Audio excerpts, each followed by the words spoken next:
Hello दोस्तों, welcome to Uttarakhand समाधान। तो दोस्तों, आज है हमारा daily night test series part 24। तो दोस्तों, आज देखिए हमारा 24 भाग है। इससे पहले 23 भाग कंप्लीट हो चुके हैं। मॉर्निंग वाले पार्ट के 68 भाग कंप्लीट हो चुके हैं और मॉडल पेपर के 31 भाग कंप्लीट। तो दोस्तों, इतना कुछ आपको यहाँ पर मैटर मिल चुका है, तो आप लोग थोड़ा साथ तो बनाए रखिए। अभी तो ये शुरुआत है, मैंने पहले ही बोला, अगर आप लोग शुरुआत साथ देंगे तो दोस्तों आपकी तैयारी को मैं वीडियो और वीडियो तक काफ़ी बेहतरीन बनाने की पूरी कोशिश करूँगा इस सीरीज़ के माध्यम से। अभी तो बोल रहा हूँ कि कुछ समय बाद डेली मॉडल पेपर यहाँ पर सॉल्व भी किए जाएंगे। तो जिसने भी अभी तक चैनल को सब्सक्राइब नहीं किया है वो सब्सक्राइब कर लें और अपने दोस्तों तो एक बार ज़रूर शेयर ज़रूर करें। तो चलो शुरू करते हैं आज पार्ट 24। पहला प्रश्न है और आप लोग साथ में कमेंट करते रहें, मैं आगे को बढ़ते रहूँगा। पहला प्रश्न है कि किस स्थान से सफ़ेद रंग से चित्रित हथियार व पशुओं के शैल चित्र प्राप्त हुए हैं। तो आप लोग फटाफट कमेंट करें। तो इसका बिल्कुल हमारा सही आंसर दोस्तों वह है सी, किमनी गांव। थोड़ा सा व्याख्या देख लेते हैं कि सफ़ेद रंग से चित्रित हथियार व पशुओं के शैल चित्र हमें किमनी गांव थराली जो कि चमोली ज़िले में स्थित है और पिंडर घाटी से है। ठीक, महत्वपूर्ण यह है जो कि हमारा जो किमनी गांव है। पहली बात, पहला प्रश्न यहाँ से सफ़ेद रंग के शैल चित्र, वो जो किमनी गांव है जो कि हमारे थराली नामक स्थान पर पड़ता है और थराली जो हमारे कहाँ पड़ता है तो चमोली ज़िले में पड़ता है। बात करते हैं कि किस नदी घाटी में है, तो दोस्तों पिंडर घाटी में यह हमारा किमनी गांव स्थित है। सबके सब महत्वपूर्ण है, नोट करते हुए चलना। और बात करें कि किस मार्ग पर है, तो कर्णप्रयाग ग्वालियर मार्ग पर हमारा यह किमनी गांव स्थित है। और कुछ और महत्वपूर्ण जैसे हमारा कौन सा हुडली गांव, हुडली गांव दोस्तों हमारे उत्तरकाशी में है जो कि यमुना घाटी में स्थित है। इसीलिए मैं इसको लेके आ रखा हूँ कि यमुना घाटी और पिंडर घाटी का भी महत्वपूर्ण है और काफ़ी कन्फ्यूजन करते हैं, तो ध्यान देना आप लोग। और यहाँ से हमें नीले रंग के शैल चित्र प्राप्त हुए हैं। और कुछ ऐसी चीज़ें जो बार बार एग्जाम पूछी जाती है जैसे कि फड़कानौली। फड़कानौली दोस्तों 1985 में इसकी खोज हुई थी और पेड़शाला 1989 में इसकी खोज हुई थी। और दोनों हमें इनका उल्लेख अल्मोड़ा से भी, ये फड़कानौली और पेड़शाला ये दोनों हमें अल्मोड़ा से मिलते हैं। और खोज करने वाले कौन होते, तो ये हैं दोस्तों डॉक्टर यशोधर मठपाल जी। और बात करते हैं डॉक्टर यशोधर मठपाल की, तो इनको हम उत्तराखंड का वेद व्यास नाम से भी इनको हम जानते हैं। और इनका जो म्यूजियम है, जो संग्रहालय है, वह दोस्तों हमारे खुटानी खुटानी नामक भीमताल में स्थान है, तो वहाँ पर है। और बात करते हैं कि इसकी स्थापना कब हुई, जिनका संग्रहालय है, म्यूजियम है, तो लोक संस्कृति संग्रहालय, तो दोस्तों उसकी स्थापना 1983 में हुई थी। काफ़ी महत्वपूर्ण है। कभी हम जब बात करेंगे ना यशोधर मठपाल के बारे में तो वहीं पर ही हम इन चीज़ों को जानेंगे।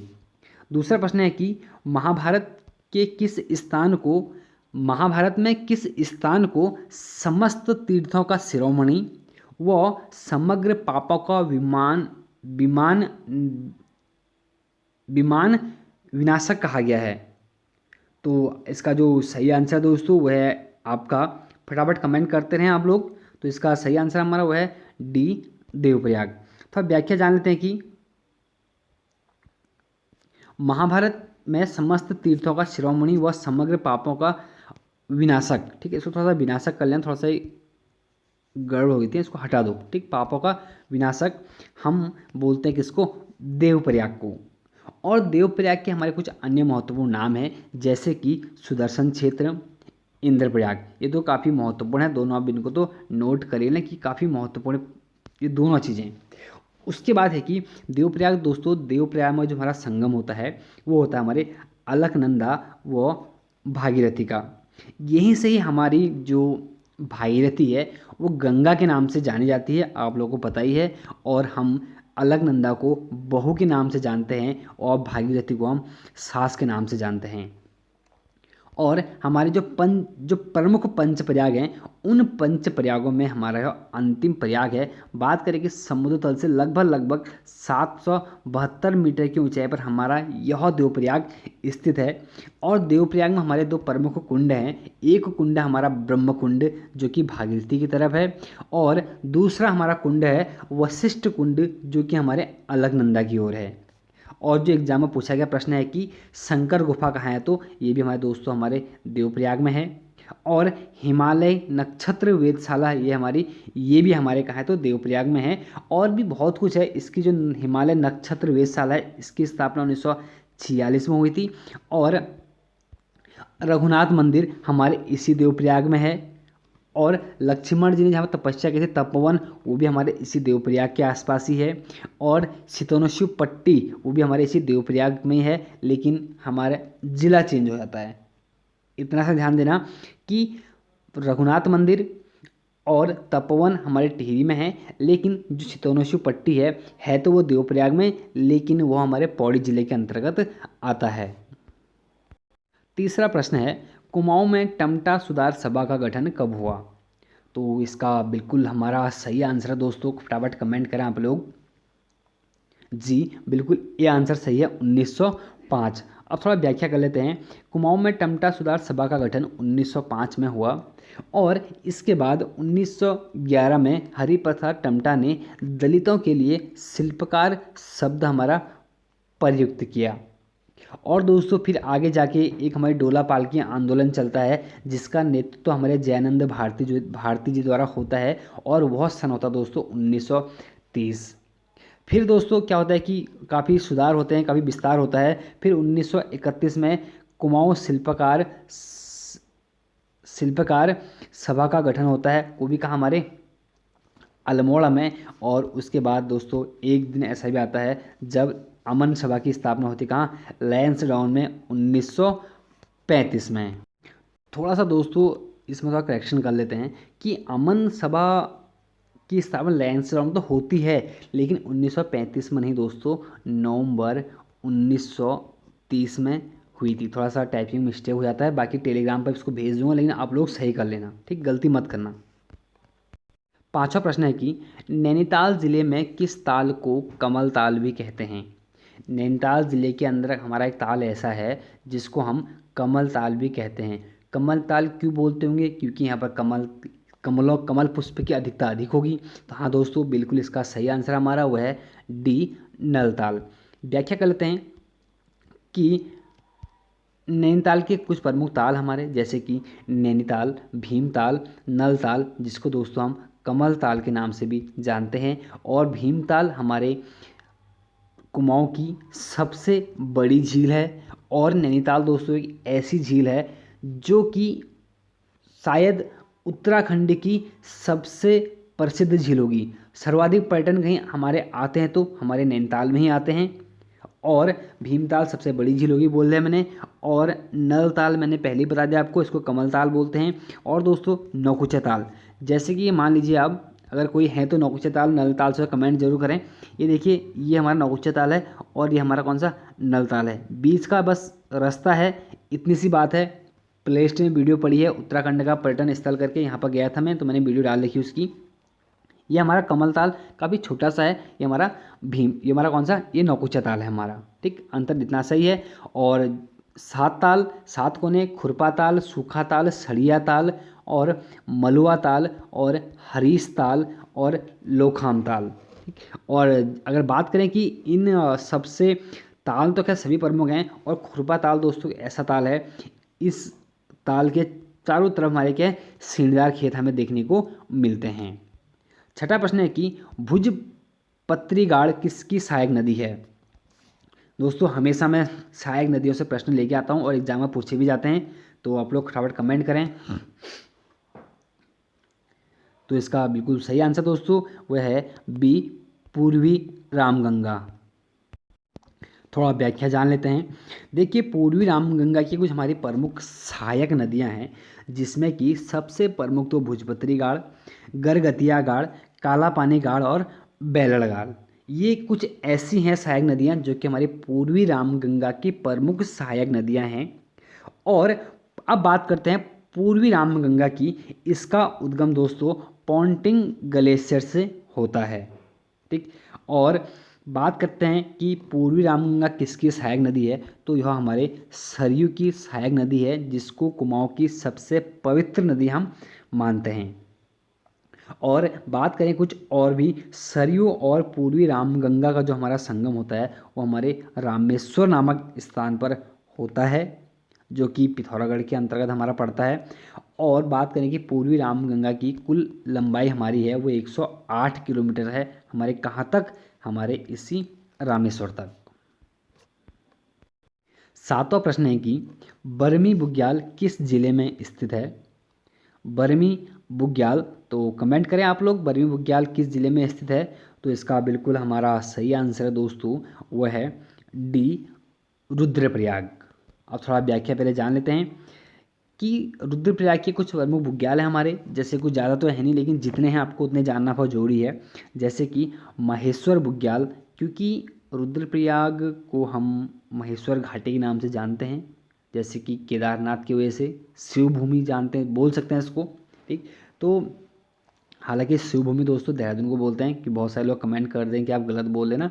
तो मैं ये कहना चाहता हूँ कि क्योंकि हम जो रुद्रप्रयाग को जानते हैं वो केदारनाथ की वजह से सबसे ज़्यादा प्रसिद्ध है, तो मैं इसलिए उसको शिवभूमि, मतलब मैं खुद शिवभूमि शब्द प्रयुक्त कर रहा हूँ। ठीक, तो बात करते हैं महेश्वर बुग्याल, तो दोस्तों हमारा ये रुद्रप्रयाग में ही है। और बात करते हैं कि महेश्वर बुग्याल की, तो दोस्तों इसका हमारा एक अन्य नाम है, वो है हमारा कौन सा, कसनी खर्क। ठीक, अब बात करते हैं कि एक हमारा प्रमुख यहाँ पर चोपता बुग्याल है दोस्तों। तो चोपता बुग्याल को दोस्तों उत्तराखंड का मिनी स्विट्जरलैंड कहा जाता है, काफ़ी महत्वपूर्ण है और रुद्रप्रयाग जिले में है। और एक हमारा कौन सा, बरमी बुग्याल, जो मैंने इसमें आपसे पूछा था। अब आप लोग कमेंट करें कि भारत का स्विट्जरलैंड और उत्तराखंड का स्विट्जरलैंड किसे बोलते हैं। बाकी उत्तराखंड का मिनी स्विट्जरलैंड मैंने आपको बता दिया है। आठवां प्रश्न है कि उत्तराखंड का वाद्य यंत्र ढोल कैसा यंत्र है। तो ऑप्शन आप लोगों के सामने हैं, तो बिल्कुल सही इसका जो हमारा आंसर है दोस्तों वह है बी, चर्मवाद्य। अब थोड़ा व्याख्या कर लेते हैं।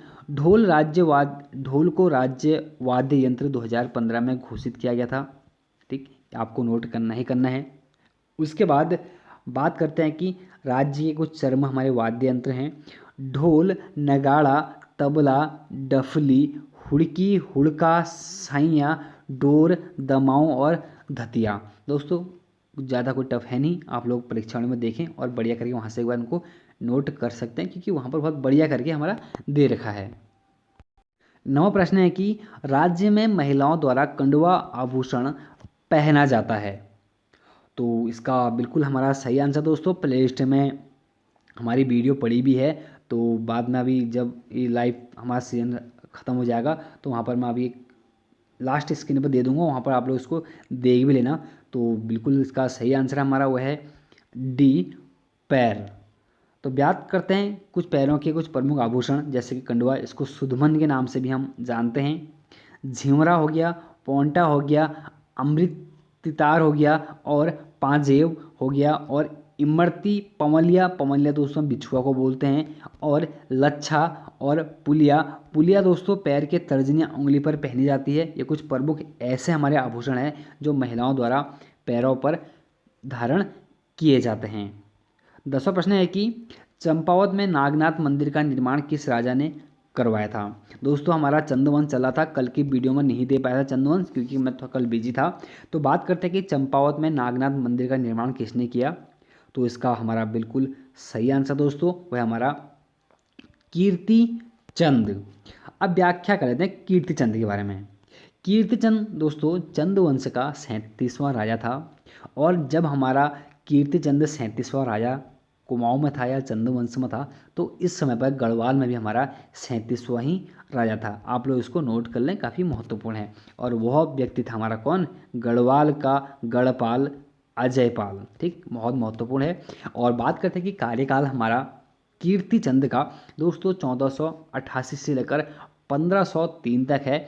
और होता क्या है, जैसे ही अजयपाल गद्दी में बैठता है 1490 में, और सीधे 1491 में कीर्तिचंद अजयपाल पर अटैक कर देता है। आपको पता ही है वो कहानी, 1491 में पहली बार अजयपाल हारता है तो वो हमारे कीर्तिचंद से हारता है। और इसीलिए इसी कारण अजयपाल को हराने के कारण बद्रीदत्त पांडे, जिन्होंने कुमाऊं का इतिहास लिखा है, बदियत पांडे चंद्रवंश का सबसे जो प्रतापी शासक मानते हैं वो हमारे इसी कीर्ति चंद को मानते हैं। और बात करते हैं कि दोस्तों, बात थी कि नागनाथ मंदिर पर, तो नागनाथ मंदिर का हमारे निर्माण जो किया था वो हमारे इसी कीर्ति चंद द्वारा ही किया गया था। और बात वही है कि 1491 में अजयपाल को पराजित किया, लेकिन अजयपाल भाई कहाँ हार मानने वाला था। पुनः अजयपाल हमारे आक्रमण करता है किस पर, हमारे कुमाऊं के कीर्ति चंद पर आक्रमण करता है 1497 में। ये डेट आपको कहीं कहीं पर अलग मिल सकती है, लेकिन मैंने 1497 लिखी है और अच्छी बुक से लिखी हुई है। और बात करते हैं कि जब अजयपाल आक्रमण करता है दोस्तों, तो कहीं ना कहीं एक प्रतापी राजा तो हमारा कीर्ति चंद भी था। ऐसा थोड़ा कि अजयपाल आएगा पूरे चंद्रवंश को जीत जाएगा, ऐसा नहीं था। तो बात करते हैं कि जब अजयपाल इसको हराता है तब हमारी सीमा निर्धारित हो जाती है कहाँ पर, हमारे देघाट पर। तो पूछ सकते हैं कि अजयपाल और कीर्ति चंद की सीमा कहाँ पर निर्धारित की गई थी, तो देघाट पर। और उसके बाद क्या हुआ दोस्तों, पाली विजय के दौरान हमारे अजयपाल कीर्ति चंद ने पाली विजय के दौरान हमारे कीर्ति चंद ने मानीला में किले का निर्माण किया, जिसको मानील किला के नाम से हम जानते हैं।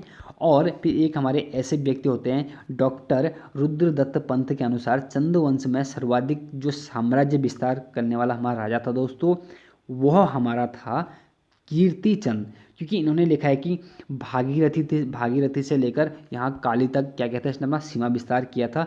क्यों भागीरथी, क्योंकि जब मैं कह रहा हूँ जब इसने अजयपाल को हराया था तो उस समय पर यहाँ कहाँ तक, लगभग भागीरथी तक चले गया था विस्तार करते करते। लेकिन फिर बाद में कहानी चेंज हो जाती है और कुमाऊं में हमारे कौन सा, तो बॉर्डर पहले से ही हमारा था ही, और ऊपर तक पूरा हमारे इधर तक आक्रमण करते हुए चले सौर सेरा तक। तो वो तो अलग चीज़ है, लेकिन अब बात करेंगे एक नेक्स्ट वीडियो में जो हमारा भाग कल आएगा 25। तो उसमें आप अगला कीर्ति चंद के बाद हमारा जो अगला सबसे महत्वपूर्ण राजा है उसके बारे में आप पढ़ लें, और फिर हम कल बात करेंगे एक नेक्स्ट वीडियो में। तब तक के लिए जय हिंद जय भारत। और दोस्तों एक चीज़, जिसको भी पीडीएफ चाहिए मैंने कहा कि टेलीग्राम ग्रुप ज्वाइन करें, और लिंक डिस्क्रिप्शन में दे रखा आप लोगों को, तो वहाँ पर ज्वाइन करें। और कुछ जो मैंने करेक्शन कराया था कि अमन सभा 1935 1930 उसको आप कर लेंगे।